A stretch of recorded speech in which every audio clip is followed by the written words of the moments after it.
Hey YouTube, welcome back. Today we're going to talk about 3 reasons why to consider gold over silver when we return.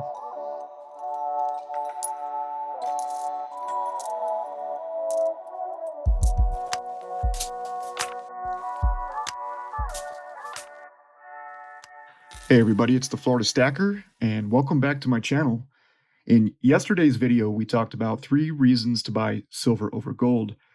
Today's video will be a continuation of that video, but today we're going to be focusing on 3 reasons to buy gold over silver. There are a lot of reasons why you might consider to buy one precious metal over the other. I personally like to buy both, and I'm going to explain my allocation at the end of this video. I'm also going to link yesterday's video, 3 reasons to buy silver over gold, up above. You'll see that kind of float off into the top right-hand corner. At the end of today's video, please click that link if you missed yesterday's video to get some inside perspectives, my tips and tricks at least, from a non-financial advisor's perspective, but somebody who is always looking at the gold and silver market and frequently buying and selling. Well, if you want my perspective, go ahead and click that link and you can see why. All right, so moving on to today's video, 3 reasons to buy gold over silver. And the first reason, at least my personal preference or number one reason why I would prefer to buy gold over silver, is because it is less volatile. Of the 2 precious metals, gold has much more stability. Typically during bull markets, both gold and silver rise in value. However, silver does tend to outperform gold during those bull markets. It's usually fairly short-lived. There tends to be a rally in gold with a second rally in silver coming behind gold, and then silver tends to shoot over gold as a percentage gain before profit takers come in, right? There's always going to be profit takers. So during a bull market, typically silver does outperform gold for a short period of time. But for somebody that is looking to utilize gold and silver as a savings account like I am, I'm looking for stability. I'm looking for a little bit more assurance that the value of my assets are going to stay relatively stable. Now, if you just started stacking within the last 1.5 to 2 years like I have, it's been a great time to start. Actually, it would have been better to start before that when prices were lower, but it's been great because over that time period, we've seen both gold and silver appreciate in value. It's made it easy. It's made it feel like not only is saving fun by being able to take your paycheck and convert that over to gold coins and then tuck that away as a protection against everything going on out there, and also as a way for you to buy things with your money while saving at the same time. Okay, so it's a great way to save money buying gold coins. So the first reason, as mentioned, is stability. So for someone that's looking to invest or make a quick buck, you may be more interested in silver. But if you're looking for stability and more assurance, you definitely want to turn to gold. All right. So conversely to a bull run, when you get into a bear market, that's where gold also shines. Okay. No pun intended. Gold definitely shines in a bear market because it's going to be less volatile, which means it's going to sell off less than silver as a percentage. Let's assume that there's a 15% loss in gold valuation over a 6-month period. You could expect 20 to 30% in loss in silver. Getting to the other point that was earlier in this video, however, during a bull run like we saw in 2020 due to the worldwide pandemic, you saw gold make its first move, and it did get up to around a 30% gain, but silver exceeded that, getting into the mid-30s as far as its percentage gain, so it did slightly exceed that of gold, and it happened quickly. It happened quickly. All right, so getting to the number 2 reason why I would choose gold over silver. The number 2 reason that I would prefer gold, well, that's going to be the fact that it is most widely used and recognized by banks and nations. So I'm an individual and I'm stacking precious metals, right, as a savings, as a hedge, as protection, as physical tangible wealth. This is a $2,000 coin I'm holding in my hands. This is $2,000. Okay, I may only get about $1,950 roundabout, but using approximates here, we're talking about $2,000 in a 1-ounce coin, which we'll get more on that here soon.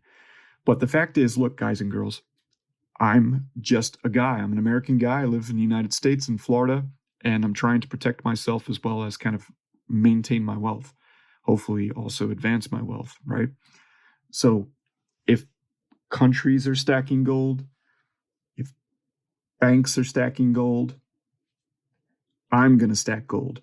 All right, that's really what it comes down to. That's my number 2 reason to stack gold over silver. Most big banks and nations are not stacking silver. And there's a reason for that, all right? Not just the valuation of silver, but that really does kind of play into it. If silver were to shoot the moon, as they say, and go back to a more historical gold to silver ratio, somewhere in the 20 to 30 troy ounces of silver to 1 ounce of gold, if that were to be the case, then I think you're going to see a lot more interest in silver. And I think other countries would start to accumulate and hold silver, especially if it were to validate those gains and not immediately sell back off.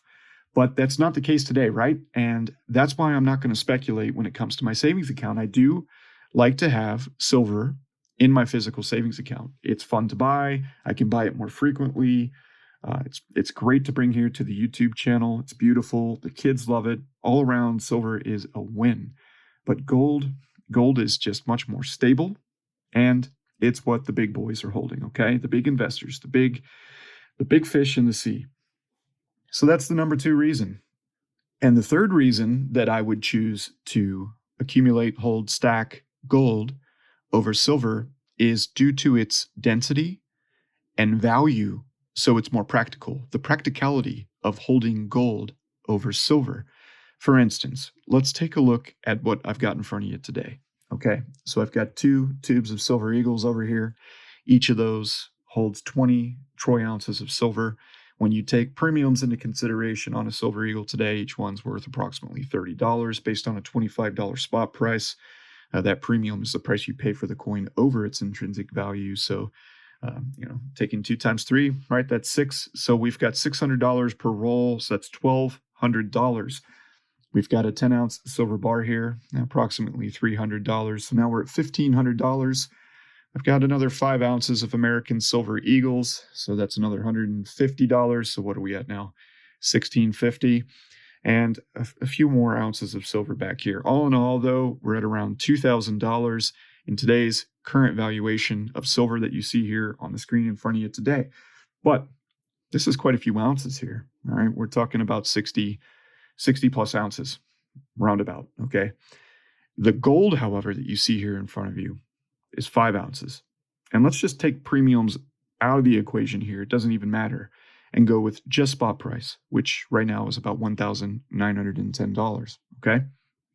Let's just round up to $2,000 to be on the safe side. It doesn't really matter. Approximately $10,000 in value. So we've got $2,000 and $10,000. Look how much smaller it is to hold these 1 ounce gold coins than it is to hold all this silver, and it's worth quite a bit more.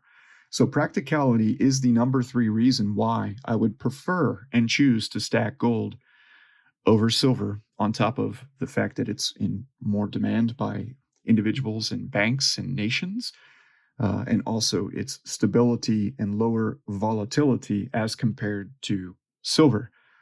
Once more, there are plenty of great reasons to be stacking silver, and that's why I do stack silver.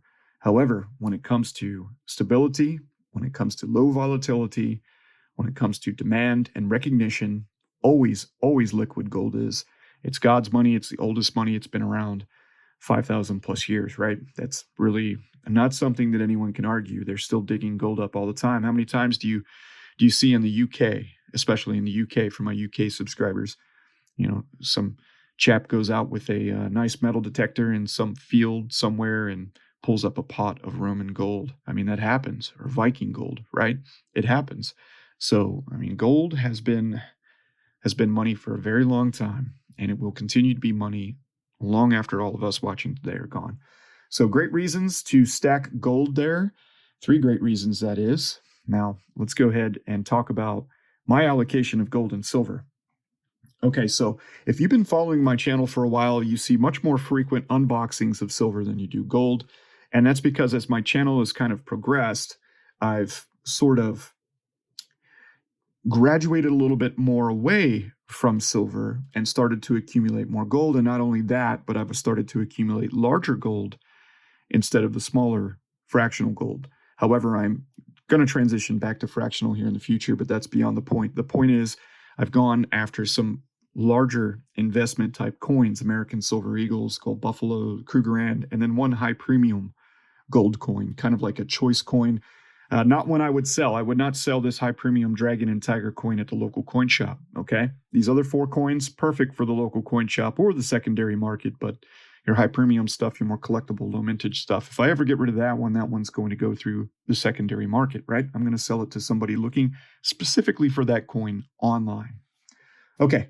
So my allocation is 65% gold, 35% silver. And the reason for that is first, number one, I'm stacking as a physical tangible savings account. Okay, so I need a little bit more predictability. I need a little bit more assurance here that when I convert my fiat dollars, my currency, over into tangible metals, that they're not going to see a lot of erratic change in valuation. Now, that's happened lately due to the pandemic. Nobody could have predicted that. But over the long run, gold will outperform silver over the long, long run. And since I'm long, I choose a little bit more of an allocation of gold for its stability as well as its long-term performance. Now, at some point, silver is going to exceed, probably at multiple points, the gains that gold sees over a said time period, whether it be a month, 3 months, a year, 5 years, 10 years. There's going to be peaks in silver. Silver is very peaky, but during those bear markets, okay? So let's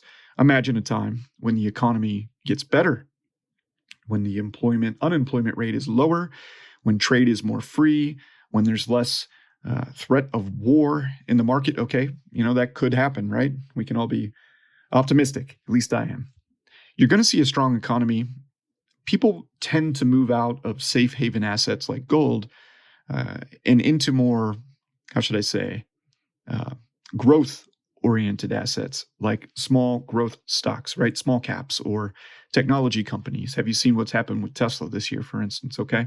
So when that happens, I do foresee, gold kind of coming back in value. Now, over the long run, due to the monetary policy, due to inflation, right? Inflation's been happening every year since we've gone off the gold standard. I think inflation's been happening a lot longer than that. Don't quote me on that. But inflation is real. It happens. It's by design. All fiat currencies eventually fail. The dollar at some point is going to fail. Gold and silver will still be here. Now, there are digital currencies out there too, but you really ought to think about counterparty risk if you're going to be on the physical side of precious metals, okay? I'm responsible for my gold and silver. I have to store it. I have to protect it, okay? Insure it, whatever. It's on me. But I can grab it and I can go. That's the advantage, right? That's the real true advantage. This is real money that you can hold. There's no counterparty risk. I'm not relying on an institution or someone on the other end of the phone or someone on the other end of the computer to do their job and do their part so I can get access to my funds, right? I've got this emergency fund right here, super liquid, very easy to sell. Okay, so gold, it's just so much smaller. It's so much more portable. So you can just hold a lot more of it. It's more stable. So I go 65% it, 35% silver. And my age has a big influence on that. I'm in my young 40s. As I get a little bit older, I'll probably start to cut back on my silver even more. How much of that I'll convert over to gold? Probably not much. I feel comfortable with that. I'm happy with that. I don't feel like I need to convert a lot of silver over to gold at this point. I feel like I could just kind of steady state purchase gold and silver around about 65% gold, 35% silver. And as I get older, it'll be a little bit more gold focused and a little bit less silver. At that point, when silver does shoot the moon, who knows? I could take the whole lot of it and convert it over to gold and then just start buying silver all over again. I could go to a 100% allocation of silver. It's really hard to predict. All I can tell you is that right now, based on everything that's going on, my current goals, my current age, everything that I've experienced, everything that I've learned through YouTube, and all of you, my subscribers, and the other great YouTube content creators out there, is that I'm a physical, tangible saver, and I need to be more heavily focused on gold, and therefore I am. All right, so 65% gold, 35% silver for 2020. That is likely going to change as I age. All right, everybody, I hope you enjoyed today's video, 3 reasons to stack gold over silver. Its stability, its demand and recognition. Banks and nations hold it. its practicality being more dense, more valuable for the size, taking up far less space, and it's very easy to transport. So those are 3 great reasons to consider gold over silver. Please also watch my 3 great reasons to consider silver over gold. Have a great weekend, everybody. Keep stacking it high, and I'll see you soon on another Florida Stacker video.